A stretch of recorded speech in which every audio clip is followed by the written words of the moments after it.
انا في الرساله ديالي اللي باغي نوجه للسي بودريقه رئيس فريق الرجاء البيضاوي، ما غندويش ليه على كره ولا على السيك ولا على البوصيري ولا شي مصيبه اخرى.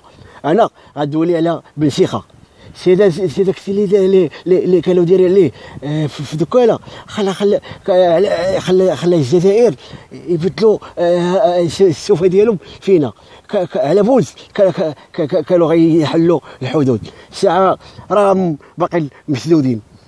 انا صاحبي ما نقولش لك حتى هو الشباب، ولكن ملي جيتي بن شيخه عرف راه جيتي مدرب ديال منتخب الجزائري، يعني خرجتي من الكره ودخلتي السياسه والدبلوماسيه.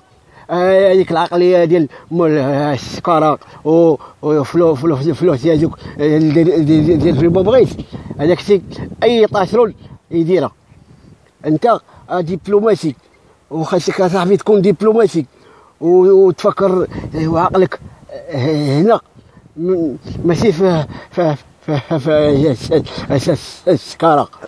والسي دابا انا عارفك صاحبي طالقه وما سوقك في والو، ولكن انا خلقتي لي المشكل.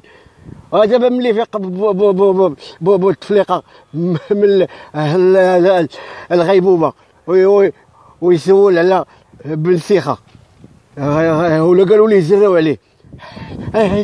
شنو غادير انا؟ يلا